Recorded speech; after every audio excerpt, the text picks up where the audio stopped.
89.1 CRC Radio 89.1 CRC Radio.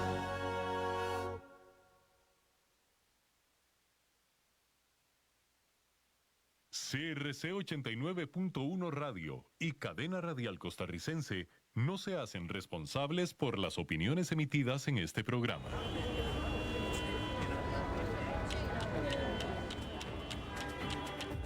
A esta hora bajamos el ruido y subimos el entendimiento de lo que importa. Economía, finanzas y realidad internacional. Inicia a las 5 siempre, con la conducción de Fernando Francia, de lunes a viernes a las 5 de la tarde, aquí por CRC 89.1 Radio. Hola, ¿qué tal? Bienvenidos. Hoy es miércoles 11 de febrero del 2026. Son las 5:02 de la tarde en San José y eso quiere decir que usted va a estar al tanto de todo lo que importa en el mundo de la economía, las finanzas y también de la actualidad internacional. Transmitimos desde Costa Rica para todo el mundo, 89.1 FM de Cadena Radial Costarricense, repetición a las 10 de la noche y bueno, nos pueden ver por Facebook Live y por YouTube, en donde quedan colgados todos los programas que usted puede repasar si hay algo que se haya perdido, si lo está escuchando en la radio, se perdió de algo, pues va ahí, lo pone en el minuto que más o menos quiere volver a escuchar y pues ahí puede volver a sintonizar o compartirlo con otras personas. La producción, como siempre, a cargo de Mauricio Sandoval desde Colombia y en controles hoy tenemos a Nelson Campos, que hace posible que ustedes estén escuchando este programa. En la segunda media hora vamos a tener la conversación con Jimmy Bolaños, que es abogado y dirige Costa Rica Íntegra, que es una organización, parte de Transparencia Internacional, y vamos a hablar sobre el índice de percepción de la corrupción. Ayer hablábamos cómo Inglaterra y Estados Unidos, por ejemplo, bajaban en ese índice de percepción de la corrupción.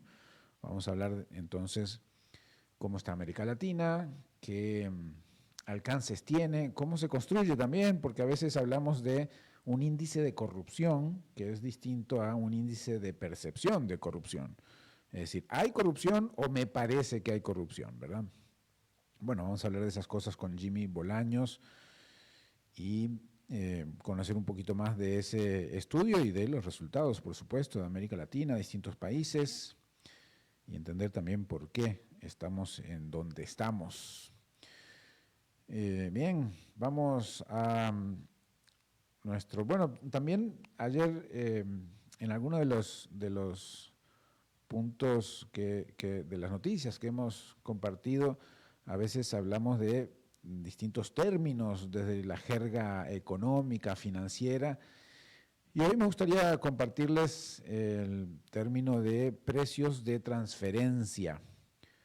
Suena, sí, a jerga contable, y es cierto, lo es, pero bueno, está relacionado con empresas que tienen relación entre sí, ya sea que sean subsidiarias o que sean partes de un mismo grupo empresarial o que tengan accionistas en común, y pues para mover utilidades, impuestos o decisiones dentro del grupo empresarial se deben fijar precios entre sí, si comercian entre sí estas distintas empresas que de alguna manera están relacionadas. Bueno, ahí están entonces la fijación de precios de transferencia. Vamos a hablar más adelante de qué significa esto en nuestro glosario, que ustedes saben que cada tanto hacemos algún término, especificamos algún término del mundo de la economía y las finanzas para ir ampliando nuestro conocimiento, nuestro entendimiento de muchos de los términos que se utilizan en algunas de las noticias.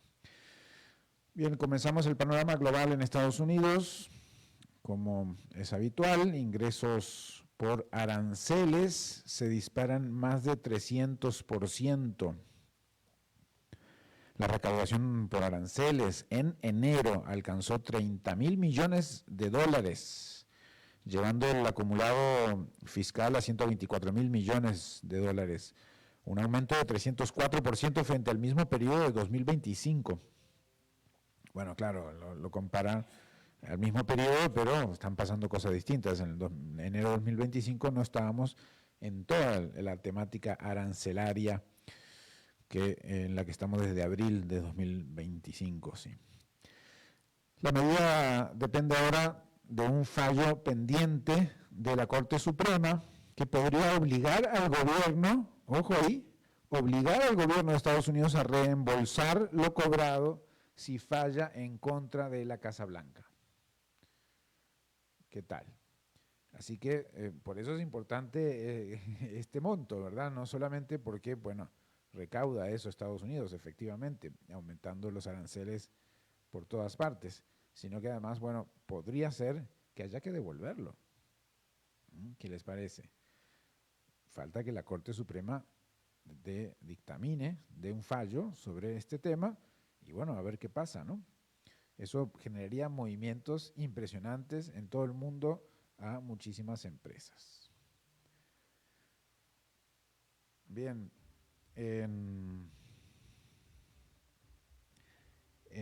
también en Estados Unidos, miembros del Partido Republicano en el Congreso impulsan resoluciones para frenar los aranceles del 25% a Canadá y México. Aunque un eventual veto presidencial requeriría mayoría calificada para ser revertido, eso pasa en Estados Unidos como en Costa Rica, como en muchas partes del mundo, el movimiento refleja tensiones internas de cara a las elecciones legislativas de noviembre. Así que hay republicanos que quieren frenar los aranceles a sus vecinos, Canadá y México, de Estados Unidos. El Departamento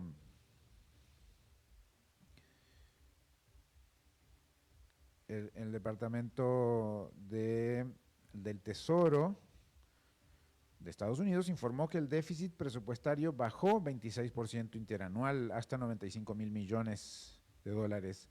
Los ingresos crecieron un 9%, obviamente impulsados ¿por qué? A ver la palabrita del año, impulsados en parte por los aranceles, mientras el gasto aumentó 2%. Ojo que ahí aumentando gastos, pese a que han querido ajustar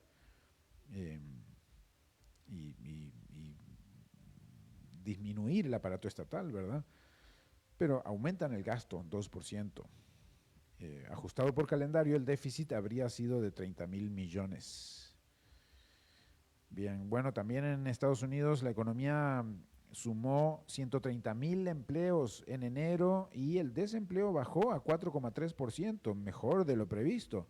Analistas creen que la Reserva Federal mantendrá estables las tasas de interés, por lo tanto, mientras persisten preocupaciones inflacionarias. Así que, pues, parece que plantean que ya estaría el desempleo, una de las dos elementos, la inflación y el desempleo, que tiene que cuidar la Reserva Federal, pues parece que el desempleo está controlado y por lo tanto hay que ver qué pasa con la inflación. Vamos a China, a Asia, porque Beijing advirtió que podría investigar vinos franceses o imponer aranceles recíprocos si París impulsa tarifas del 30% a productos chinos. Las acciones de Rémy Cointreau y Pernod Ricard, productores de licores, cayeron tras la noticia, nos indica Reuters. Así que China amenaza con represalias contra vinos franceses. Todo esto tiene que ver con la guerra de aranceles en la que ya está todo el mundo metido, ¿no?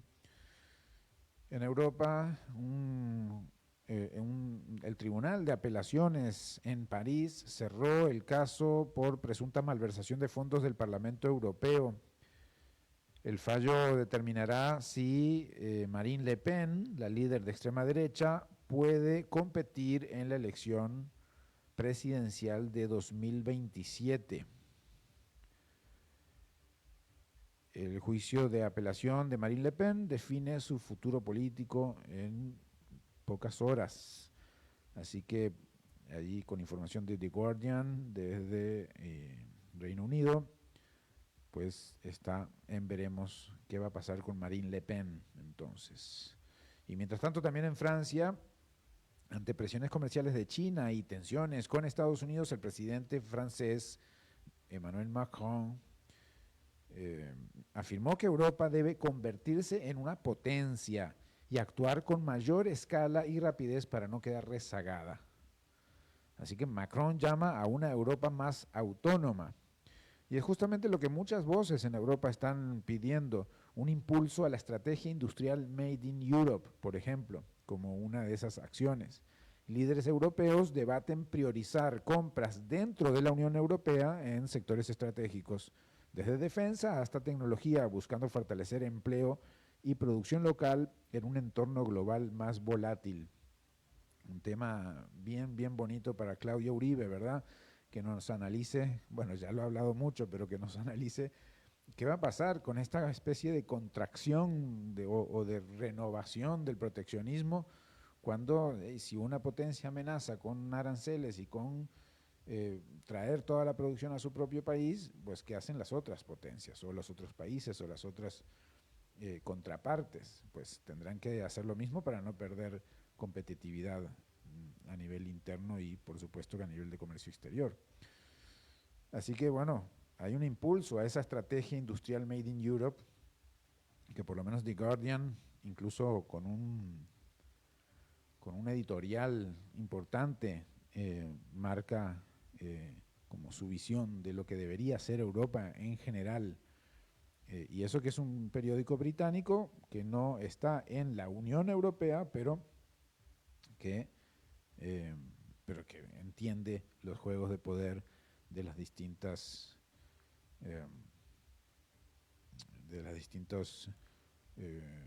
grupos económicos o grupos de países o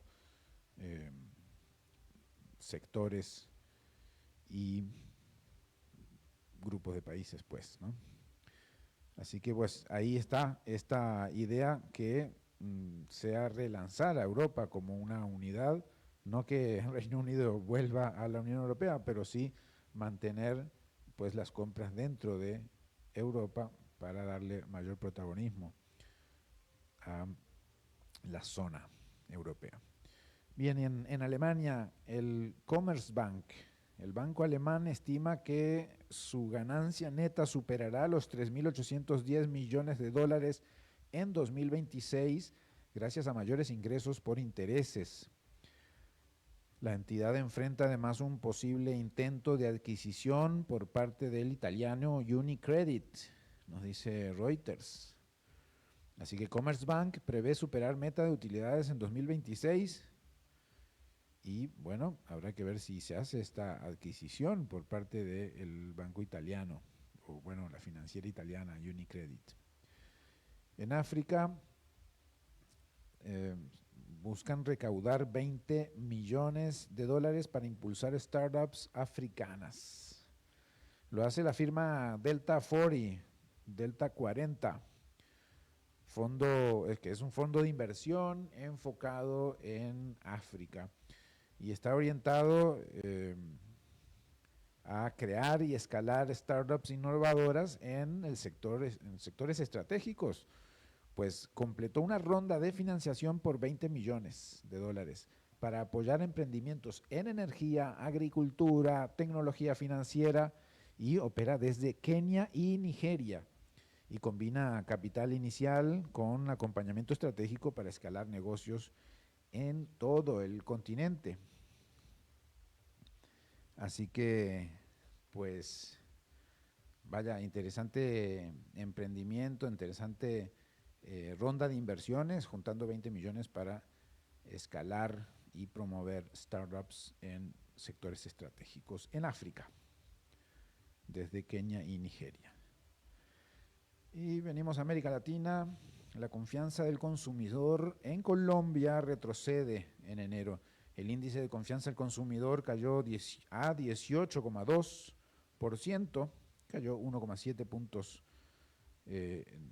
con respecto a diciembre, según Fedesarrollo. La baja se explicó por un deterioro en las condiciones económicas actuales, aunque el indicador mejora frente a enero del año pasado.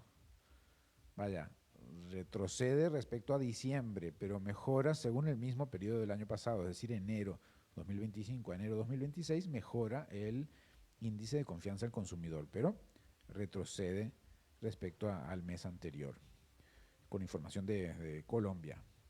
Y en México, Banxico o Banjico, no sé cómo, realmente no sé cómo lo dicen los mexicanos, ¿no? Capaz que alguien me orienta. El Banco de México, pues, podría recortar tasa en marzo. El subgobernador Jonathan Heath indicó que el Banco de México evaluaría bajar la tasa de interés si la inflación mantiene la trayectoria prevista. La decisión dependerá de los datos en las próximas semanas. Así que el Banco de México, pues, dice que mantendría las tasas de interés.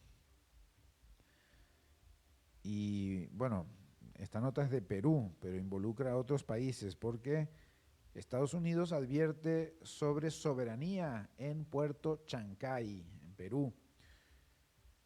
El gobierno de Estados Unidos alertó que Perú podría perder capacidad de supervisión sobre el puerto de Chancay, de propiedad china, tras un fallo judicial local. Washington afirmó que el dinero barato chino cuesta soberanía. Esto con información de Bloomberg.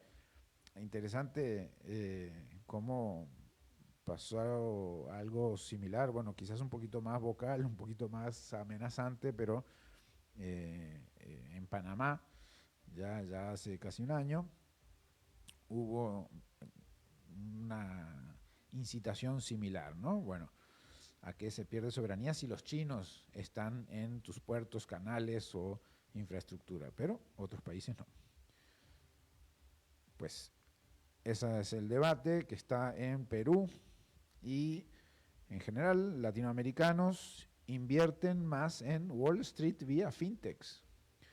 Plataformas digitales como Dollar App y otras, con operaciones en Argentina, Brasil, Colombia y México, reportan mayor interés por invertir directamente en acciones y fondos cotizados de Estados Unidos, impulsados por depreciaciones cambiarias y avances tecnológicos. Es decir, la existencia de estas fintech hace que personas como vos, como yo, podamos invertir directamente en Wall Street, pues acercando esa zona o ese espacio de inversionistas, ese espacio de participación, pues a la lejanía, ¿no? Que antes había que estar allá, ¿no? Pues la fintech ahora te ayudan a hacer esa inversión. Muy bien, esto fue el panorama global. Vamos a nuestro segmento en profundidad. Wall Street ve a la inteligencia artificial como un freno y no necesariamente como un exterminio. Vamos a ver qué quiere decir eso. La inteligencia artificial no parece destinada a destruir de inmediato a las grandes empresas de software, datos y servicios profesionales, pero sí a condenarlas a una especie de purgatorio prolongado. Eso es lo que sugiere el castigo bursátil que están viviendo muchas de estas compañías, según un análisis de Reuters, Breaking Views, que compara las caídas en valoración con las proyecciones de flujo de caja de los analistas. El índice BVP, Nasdaq Emerging Cloud, referencia del sector, acumula una baja del 20% en lo que va del año. El temor es que herramientas como los chatbots, por ejemplo, como Claude, desarrollado por Anthropic, sustituyan funciones claves de software corporativo, desde la gestión de gastos hasta formularios y procesos internos. El nerviosismo también ha alcanzado a grupos de datos y consultores como Relx y Thomson Reuters, cuyas acciones han caído cerca de un tercio desde finales del 2025. El ejercicio consiste en calcular el valor terminal implícito en el precio actual de una acción, es decir, cuánto valen hoy las ganancias futuras más allá de los próximos años, tomando como ejemplo a ServiceNow, con un valor empresarial de 105.000 millones de dólares y flujos proyectados al alza hasta 2029. El mercado estaría descontando que desde 2030 en adelante la empresa crecerá apenas un 0,9% anual a largo plazo, muy lejos del 5,7% implícito hace apenas un año. El patrón se repite. En una muestra de 76 empresas, el crecimiento terminal mediano también ronda el 0,9%. No es un escenario de colapso inmediato, sino de estancamiento crónico, podría decirse. Solo un tercio superaría el 2% anual, apenas para igualar la inflación. Eso habla también de estancamiento. Algunas como Monday.com o Wix, ustedes los conocerán por los anuncios que pululan por las redes sociales y por todos lados, Monday.com y Wix, incluso reflejan caídas estructurales en sus flujos futuros. El mensaje del mercado está relacionado con que la IA, la inteligencia artificial, no mataría rápidamente a los incumbentes, pero podría convertirlos en zombies corporativos. Es decir, los deja ahí medios muertos, pues, para hablarlo en fácil. Y eso abre una pregunta incómoda para sus directivos. ¿Deben invertir para competir o recortar y exprimir caja en un negocio condenado a la inmovilidad? Bueno, es la pregunta de siempre, ¿no? Estás ante una amenaza y tenés que tirarte al agua para entrar a nadar lo más que puedas o resguardarte en casita, pequeño pero seguro. Vamos a ver. Bueno, pues eso es lo que trajimos a partir de la mirada que Wall Street tiene a las empresas de software, las empresas de servicio en la nube, que están cotizando en Nasdaq Emerging Cloud, el índice que junta, que es referencia del sector, ¿verdad?, de software y de servicios en la nube. Bien, además tenemos una más. Ya se nos va yendo el tiempo rápidamente este miércoles, así que aquí había una lista, las listas siempre son buenas, ¿no? Países más, bueno, vamos a ver, ¿qué tiene que ver Argentina, Haití, Surinam, Jamaica y Costa Rica? ¿Qué tienen en común? Y entre otros países, ¿verdad? Argentina, Haití, Surinam, Jamaica y Costa Rica. Bueno, uno podría decir que nada, ¿no?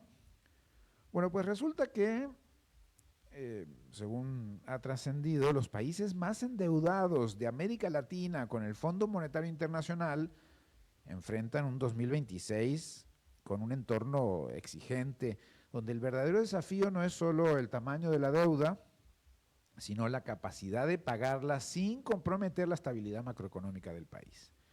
Así lo advierte un análisis de Bloomberg, que subraya que la resiliencia dependerá menos del volumen adeudado y más de la capacidad de sostener intereses y amortizaciones en un contexto de tasas altas y de crecimiento moderado. Según datos del propio Fondo Monetario Internacional, al 4 de febrero, la semana pasada, del 2026, hay una lista por lo menos de 10 países más endeudados. Costa Rica, Argentina encabeza la lista y en segundo lugar Ecuador, en tercer lugar Costa Rica, en cuarto lugar Jamaica, Honduras, Surinam, en séptimo Barbados, octavo Paraguay, noveno El Salvador y el décimo Haití. Argentina, Ecuador, Costa Rica, Jamaica, Honduras, Surinam, Barbados, Paraguay, El Salvador y Haití son los 10 países más endeudados. Claro, Argentina encabeza la lista con un saldo pendiente equivalente a 57.000 millones de dólares, que representa un 8,6% de su Producto Interno Bruto. Es una cifra alta. le sigue, imagínense, 57 mil millones de dólares Argentina. Ecuador, 9 mil millones de dólares, que es un 7,3% del Producto Interno Bruto.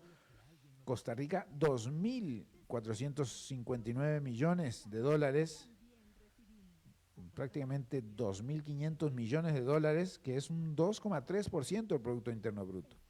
Es decir, de los 57 mil de Argentina, 57 mil millones de Argentina a los 2.000 millones de Costa Rica, pues hay una gran diferencia del primero al tercer lugar de los países más endeudados de América Latina con el Fondo Monetario Internacional. El economista Jonathan Fortune, del Instituto de Finanzas Internacionales, explicó a Bloomberg que el problema no es un escenario generalizado de insolvencia, sino que es más bien una combinación cada vez más exigente de costos financieros elevados, crecimiento moderado y menor tolerancia del mercado a desvíos fiscales.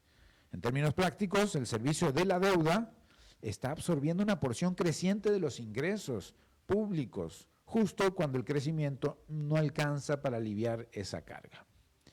Así que ahí está esta situación de los 10 países más endeudados de América Latina con el Fondo Monetario Internacional. Bien, les había dicho que hablaríamos de un término financiero y ahí les va, precios de transferencia. ¿Qué piensan ustedes cuando oyen el término precios de transferencia?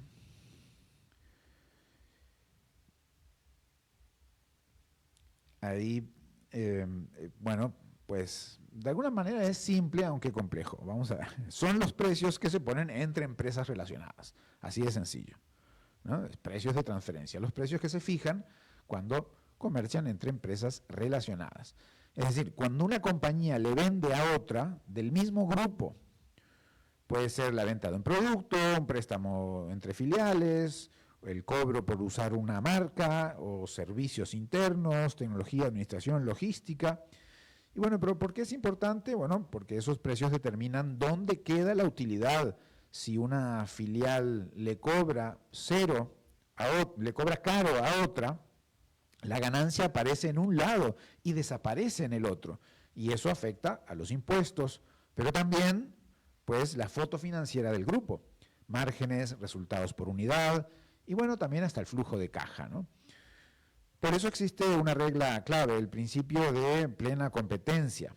Significa que esos precios deberían parecerse a los que pactarían dos empresas independientes para que no haya, pues, algún tipo de especulación alrededor de eso. Y eso está muy bien reglamentado en muchos países, sobre todo en Chile, Perú, México, también Colombia y también Costa Rica. A partir de 2025 hubo una regulación importante.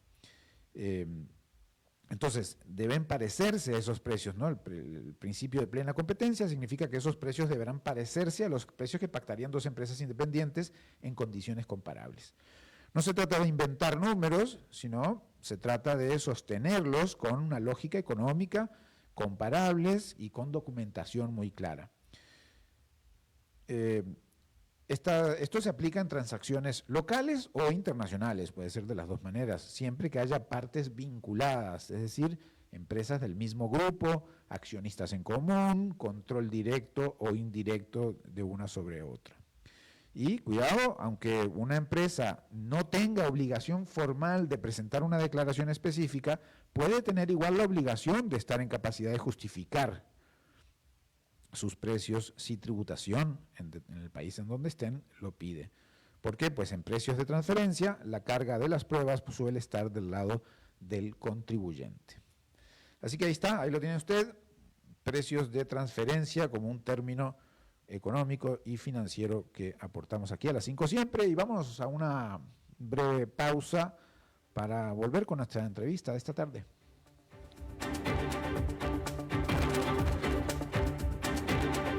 Siguen siendo las 5. A las 5 siempre. Entendemos lo que importa. El agua es vida, salud y bienestar. Por eso, vos y los tuyos necesitan agua purificada, ozonizada y embotellada San Ángel. Hace que tu vida sea más larga y saludable con agua San Ángel. Disfrútala naturalmente y viví una experiencia con agua purificada San Ángel. Pureza que se siente. Búscanos en Facebook como Agua San Ángel. Es hora de compartir, de dar y recibir, de aceptar o acoger lo que alguien nos ofrece. De saber vivir, porque en la medida que damos, también recibimos. Compartamos sentimientos, experiencias, proyectos. Compartamos los buenos momentos. Es tiempo de compartir con quienes nos hacen vivir. La Iride, bodegas y viñedos de la región de Mendoza. Búscanos como colecciongourmet.com.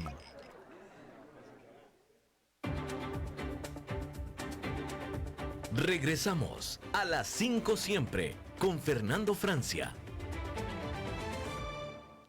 Gracias por mantenerse conectados, por estar ahí, por estar en sintonía a las 5 siempre. Y bueno, ayer estábamos hablando sobre la caída, por lo menos de Inglaterra y Estados Unidos, en la percepción de corrupción. Y bueno, resulta que también América, la región entera, no logra avanzar en su lucha contra la corrupción, o por lo menos en la percepción de la misma. Según el más reciente índice de percepción de la corrupción, publicado por Transparencia Internacional, la región sigue estancada, con 12 de sus 33 países en deterioro sostenido desde 2012. Es decir, una docena de países latinoamericanos viene desde 2012 en caída. A esto se suman retrocesos democráticos, penetración del crimen organizado en la política, debilitamiento institucional, ¿no? Todos los elementos que pues viven nuestros países. Ni siquiera las democracias más sólidas, como Uruguay y Costa Rica, están exentas del impacto corrosivo que tiene la corrupción sobre los servicios públicos, la seguridad y los derechos humanos. Para hablar sobre esto y profundizar un poco, nos acompaña hoy Jimmy Bolaños, que dirige la Asociación Costa Rica Íntegra, capítulo nacional costarricense de Transparencia Internacional. Jimmy es abogado con maestría en Derecho Constitucional y diplomado en Anticorrupción por la Universidad de Salamanca. Así que pues con muchos años de trabajo en la institucionalidad pública también. Le agradecemos a Jimmy estar en contacto con nosotros, dedicarle un rato a la audiencia. Jimmy, ¿qué tal? Buenas tardes. Hola Alberto, un gran saludo a ti y a la audiencia también. Bien, gracias por estar ahí, Jimmy. Bueno, lo primero es, siempre en el periodismo caen un poco en no ver la diferencia entre la corrupción que hay con la percepción de la corrupción, ¿no? Son dos términos claramente diferentes, ¿no? Sí, señor. Como la corrupción es un fenómeno pues que se oculta, ¿verdad? Entonces es difícil medirla. Sin embargo, este índice que funciona desde hace más de 30 años es el que tiene mayor reconocimiento a nivel internacional, porque lo que hace es generar una medición estadística que agrega voces de expertos, de fuentes internacionales cuantitativas serias, y a partir de eso entonces se hacen comparaciones entre países y series, digamos, en el tiempo. Y uno puede entonces ir conociendo si hay avances, retrocesos, estancamientos. Hay otras formas de medición que pudieran ser, digamos, también bastante utilizadas, pero digamos, por ejemplo, por decirte un caso, que tú le preguntes a las personas, a una muestra de personas, si ellos conocen a alguien que en el último año ha pagado por un soborno para que no le hagan un parte de tránsito, para un trámite de construcción. Y entonces las personas, como no es con ellos, sino que dice, si conoce a alguien, un vecino o otra persona, pues entonces ahí se animan a decir, y eso también es otra forma como de medir. Pero lo que pasa es que aquí en Costa Rica hace años que no se pregunta eso, por lo menos unos 10 años que lo hacía la Escuela de Matemática, y en otros países son encuestas que a veces lo mismo, las hacen o no las hacen. Bien, En cambio, pues, este índice sí es todos los años que claro. que se le aporta al mundo, ¿no? Claro, Ujú. claro. Y además en el mundo entero, y ese le da todavía otra perspectiva. Ayer decíamos que Inglaterra y Estados Unidos bajan, y hoy decimos que América Latina se mantiene complicada en este rubro, ¿verdad? Que no es novedad, pero desde 2012 hay una docena de países que vienen bajando en este índice. ¿Qué análisis nos haces sobre este dato de América Latina o una gran cantidad de países, por lo menos una tercera parte de todos los países de América Latina, que son una treintena porque incluye el Caribe, ¿verdad? Sí, las islas. Exacto. Así es, don Alberto. Fernando. Mira, en mi caso es... Fernando. Sí. Sí, disculpa. En el caso de Estados Unidos, sí, o sea, perdió 10 puntos, ¿verdad? En un índice de 1 a 100, 10 puntos es bastante. Entonces, llama muchísimo la atención porque también perdió Nicaragua 12 puntos, ¿verdad? O Venezuela perdió 7, pero mira, Estados Unidos y Canadá también perdió 7 puntos. Así es que es bastante preocupante esta situación. Hay factores como la concentración del poder o digamos la falta de independencia de ciertos órganos de control y cosas de ese tipo que son los que van influyendo, ¿verdad?, en este tipo de mediciones. Hay que ver que, mira, si fuéramos una compañera nuestra, es muy dada a decir, bueno, si es una nota del 1 al 100, se pasa con un 7. Bueno, los países que pasan con un 7 son solamente 20 países, los que pasan con 7 y los que están limpios, que tienen más de un 8, de un 80 son solo 7, los países nórdicos. Entonces, realmente es bastante preocupante lo que está sucediendo. El promedio en América Latina dice que es... 42. Ajá. Eso es reprobar, básicamente, ¿no? No, 42 no llega ni a la mitad, imagínate, del 1 al 100, o sea, es bajísimo. Hay países, mira, Perú un 30, México un 27, Brasil un 35, Argentina un 36, Colombia 37, o sea, son muy, muy bajos. Y lo que sube el promedio casi que son las islas del Caribe y Uruguay, Chile y Costa Rica. Pareciera que hay una correlación entre fortaleza de la democracia, fortaleza de las instituciones, con el índice de percepción de la corrupción, ¿no? Así es. Si uno revisa ya no la parte que te hablaba de los que están allí, ¿verdad?, liderando el ranking, sino más bien nos vamos a los puestos inferiores, casi todos son autocracias. Sudán del Sur, Somalia, un 9, Venezuela, un 10, Yemen, Libia, Eritrea 13, Sudán, Nicaragua 14, Corea del Norte 15, Siria 15, Haití, ¿verdad?, Myanmar y Afganistán 16, Congo un 20. Entonces, realmente sí hay una correlación entre digamos, si el régimen es democrático y ojalá democracia plena, pues realmente uno ve que como es el caso de Costa Rica, el promedio cuando son democracias plenas sube muchísimo.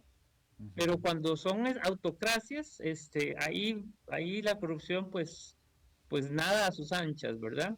Claro, tiene sentido que cuando no hay órganos fiscalizadores funcionando como debería,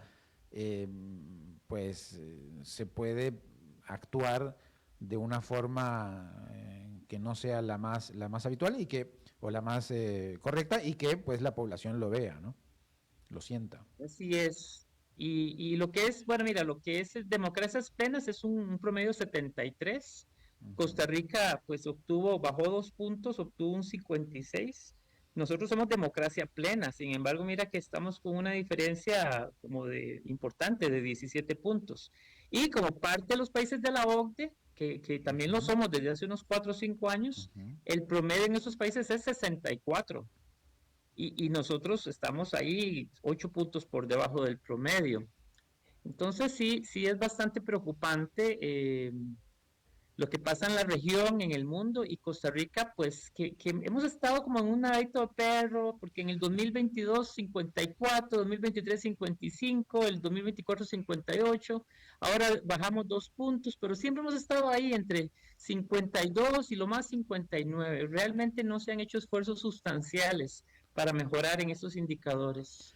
Ahora, lo vemos comparativamente y estamos mal, pero si lo vemos contra nosotros mismos, cada uno de los países, estamos peor, porque digamos, si lo vemos a nivel de promedio latinoamericano, estamos por encima. Si estamos a nivel de promedio OCDE, estamos pues relativamente cerca, pero no debería ser un consuelo estar por encima de un promedio tan bajo o cerca de un promedio cuando también es bajo, 64, porque no estaría pasando el año. Tendríamos que compararnos con nuestro propio 100, ¿no? Sí, es que dicen que en tierra de tuertos, en tierra de ciegos el tuerto es rey. Entonces, realmente nosotros tenemos que compararnos con la OCDE, compararnos con las democracias plenas, que, como te decía antes, y no con el entorno que está muy por debajo. O sea, un 42 en la región es muy, muy bajo, por Dios. Mira, otra cosa que te quiero decir es que nosotros siempre cuando presentamos el índice cada año hacemos algún tipo de actividad para reflexionar y en esta ocasión estamos proponiéndole al país 10 medidas urgentes para que cambie esto, ¿verdad? Para que esto mejore. Se trata de 5 medidas legislativas y 5 medidas que puede aplicar el Poder Ejecutivo sin necesidad de leyes. Entonces nos parece muy importante y recibimos el apoyo hicimos un panel con 4 colegios profesionales y recibimos ese apoyo y queremos en realidad recoger lo que se ha venido haciendo, que hemos dejado ahí postergado, para ver si ahora que hay un nuevo gobierno y viene el Plan Nacional de Desarrollo, hay un eje estratégico del Plan Nacional de Desarrollo que se llame algo así como integridad, lucha contra la corrupción y contra la impunidad, porque eso es otra cosa muy importante, hay mucha impunidad. Díganos algunas de estas 5 medidas que podría tomar el próximo gobierno para, mejorar, comparado con nosotros mismos, este puntaje de 56, ¿verdad? Que me parece que tiene Costa Rica. Sí, lo primero es que hace 5 años hizo un esfuerzo muy importante de hacer una estrategia nacional de prevención, de integridad y prevención contra la corrupción, y la OCDE, de hecho, en el informe que nos hizo sobre integridad pública en el 2022, aplaudió eso y dice, ok, pasen ahora a una política, a un plan de acción, y sin embargo no se ha podido hacer. El Viceministerio de Justicia ahora está anunciando que va a tratar de sacar algo, pero solo a nivel de Poder Ejecutivo, pero no a nivel de todo el Estado. Entonces nosotros decimos, retomemos ese esfuerzo, porque fue un esfuerzo de muchos actores, sector público, privado, todos los poderes. Entonces nos parece vital retomar eso. Igual hay que retomar otros esfuerzos importantes, como por ejemplo, mira, sacamos una ley marco de acceso a la información y no se ha sacado su reglamento, y ya ha pasado año y medio de eso. Nosotros hemos hecho gestiones, nos dicen que está trabajando en eso, pero mira, si no hay transparencia, si no hay acceso a la información, es bien difícil. Y también estamos proponiendo fortalecer todo lo que tiene que ver con una cultura de denuncia ciudadana. Hay una ley de protección de denunciantes contra represalias laborales y tiene 2 años la ley y no se ha reglamentado tampoco. Y todo lo que tiene que ver con una cultura de integridad, con que haya una coordinación, una articulación interinstitucional, que usen algoritmos para generar alertas, o sea, que sea algo más proactivo y no reactivo como hemos tenido hasta ahora. Y todo eso se puede hacer sin ninguna ley. Después vamos a hablar un poquitico de cuáles leyes proponemos, pero es vital que eso se retome. Claro, nos vamos quedando sin tiempo, por eso te pedí las 5 que podría hacer el próximo gobierno para entrar en algo, porque sabemos que todo el trámite legislativo puede siempre pues llevarnos a tiempos complejos. Sin embargo, lo que es resorte de una acción ejecutiva, pues bien podría hacerse. Estamos hablando con Jimmy Bolaños, que es presidente de Costa Rica Íntegra y que es pues la parte costarricense de Transparencia Internacional, que acaban de sacar en totalidad esta organización internacional el índice de percepción de la corrupción, con datos pues realmente preocupantes, porque no estamos en el mejor, ninguno de los países latinoamericanos en el mejor de los escenarios. Jimmy, para terminar, además de esto que ya nos enumeraste 5 acciones concretas, ¿qué es lo que debe poner atención la ciudadanía en este tema de la corrupción? Bueno, yo pienso que hay mucho discurso, hay mucha cosa simplemente como digamos, que no se concreta. Yo creo que la ciudadanía lo que necesita son resultados. La ciudadanía demanda que de verdad se trabaje en estos temas con toda seriedad Y entonces uno esperaría que tal vez las nuevas autoridades se comprometan con un tema de esos que es tan vital y que si usted lo revisa en las encuestas que se hacen de los problemas que tiene el país, siempre aparecen los temas de desempleo, de inseguridad o temas económicos, pero también aparece el tema de la corrupción. Entonces no podemos dejar de lado este problema y eso es lo que la ciudadanía está pendiente de que también busquemos la manera de que todos trabajemos en esto, porque también aquí mucho el sector privado, la academia, podemos hacer muchas cosas.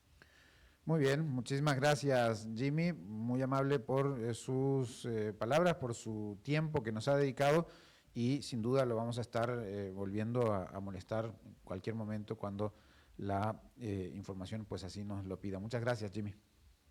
Encantado, buenas tardes. Era Jimmy Bolaños González, dirige la Asociación Costa Rica Íntegra, capítulo nacional de Transparencia Internacional, es abogado, maestría en Derecho Constitucional y diplomado en Anticorrupción por la Universidad de Salamanca, con muchos años en el servicio público, también, por ejemplo, en la Contraloría General de la República, ente fiscalizador en Costa Rica. Muy bien, pues ahí estaba entonces toda esta información de Transparencia Internacional. Y nos vamos directamente porque hoy es miércoles de Daniel Hernández con su columna de tecnología. Bienvenido, Daniel, ¿cómo estás? Hola Fernando, muchísimas gracias por recibirnos otra vez en el programa. Quiero empezar haciéndote una pregunta. ¿Has escuchado la frase fuego, listos, apunten? ¿Todo el mundo lo ha escuchado? No, ¿cómo fuego? No es como al revés. Apunten, listos, apunten fuego. Sí, debe ser al revés, pero ahora que estamos hablando de la inteligencia artificial, creo que nos acaban de cambiar el orden.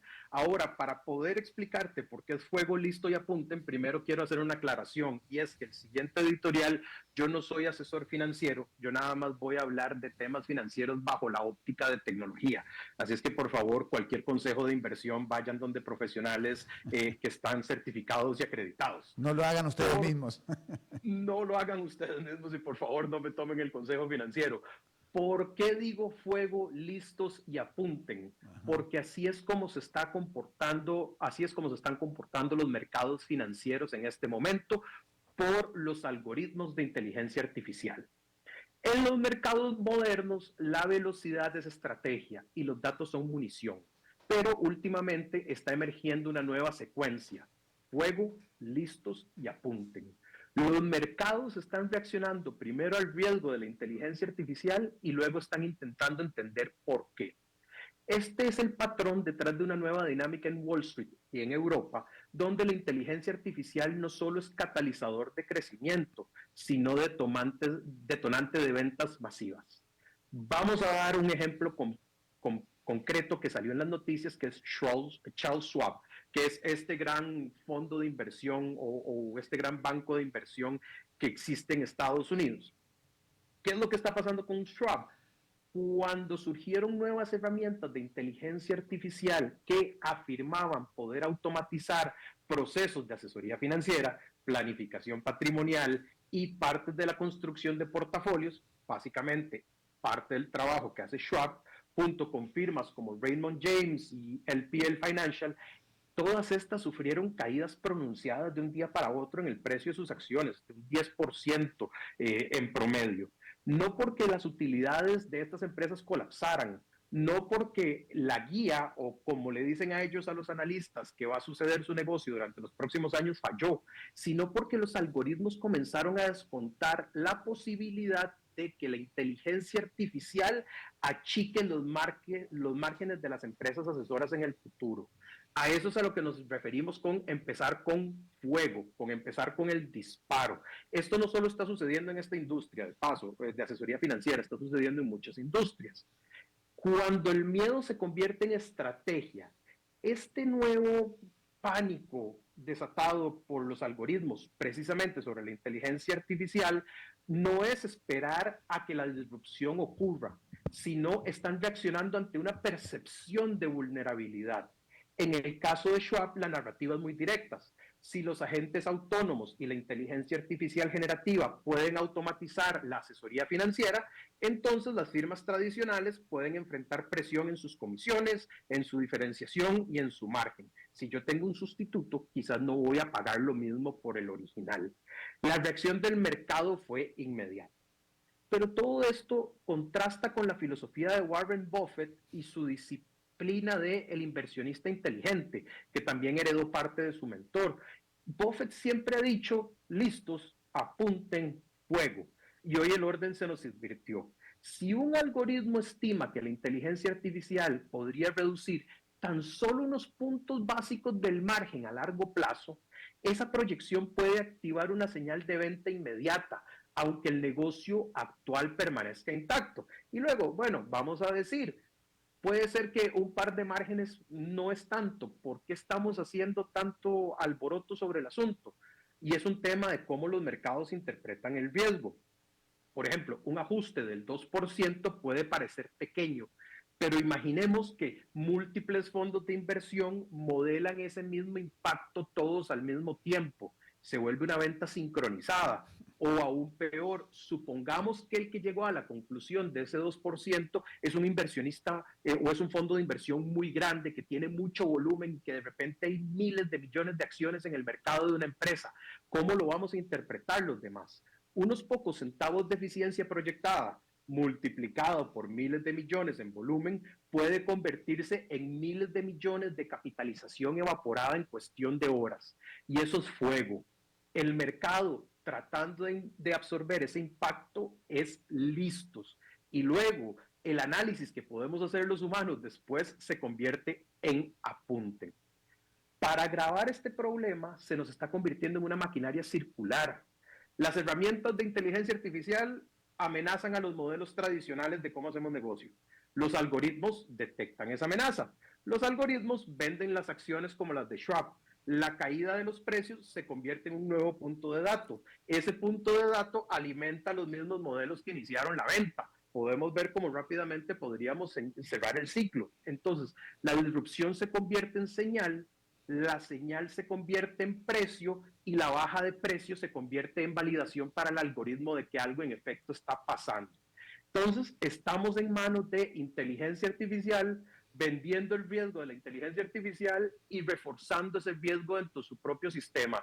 En inglés, el término es judge, jury and executioner. Soy juez, soy jurado y soy el verdugo. ¿Cuál es el impacto esperado? Porque aquí es donde nos vamos a encontrar una simetría crítica. En inversionistas institucionales es más moderado. Ellos tienen acceso a los modelos, es nada más tener cuidado que no tengamos todos los modelos diciendo al mismo tiempo y por el otro lado van a tener que incorporar el riesgo de la inteligencia artificial en sus modelos. Los inversionistas institucionales como el Fondo de Pensiones de Nueva York, que debe tener varios billones de dólares ahí en sus manos, se pueden dar ese lujo. Pero existen los inversionistas retails, los inversionistas minoritarios, que no vamos a saber cómo interpretar este mensaje, que el mensaje va a suceder en milisegundos y que para efectos prácticos no vamos a poder competir. ¿Por qué? Porque entonces ya no estamos hablando de las cosas fundamentales de cuánto debería de valer una empresa. Estamos hablando de especulación que puede ser generada por 0,5%. Para finalizar, el episodio de Schwab no es aislado, es una señal estructural. Los mercados están descontando en tiempo real disrupciones futuras antes del impacto. Esas eficiencias proyectadas pueden generar movimientos masivos. Los modelos amplifican, la velocidad crea simetrías. Buffett dijo que el mercado es una máquina de votar al corto plazo y es una máquina de pesar al largo plazo. La inteligencia artificial acaba de comprimir esa votación a milisegundos y la pregunta que nos queda es si la balanza todavía tiene tiempo para funcionar. Muchísimas gracias, Fernando. Gracias a vos, Daniel. Nos quedamos sin tiempo, pero qué interesante habría sido ver si Buffett como inversionista, inversionista de los años 80, 90, ¿verdad? Y bueno, por supuesto que ahora también, pero iniciando ya, ¿qué estaría haciendo o cómo estaría haciendo sus negocios hoy, ¿verdad? No ya como un inversionista pues, o un acaudalado financiero y demás, porque ya no vale. Pero si estuviese empezando hoy, ¿qué estaría haciendo? Pero no nos da tiempo para esa respuesta, Daniel, pero muchas gracias. Está interesantísimo porque la inteligencia artificial al final cambia el orden de muchas cosas, no solo a nivel financiero, y vos lo sabes mejor que yo, en todos los aspectos de la vida, ¿no? Me lo dejo de tarea para la próxima semana.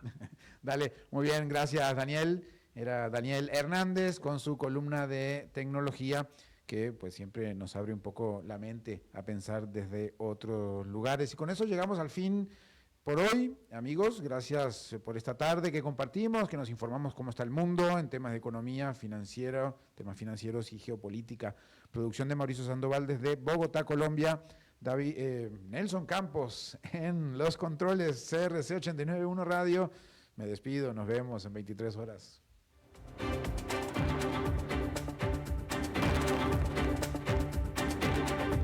Concluye a las 5 siempre. Economía, finanzas y realidad internacional para entender lo que importa.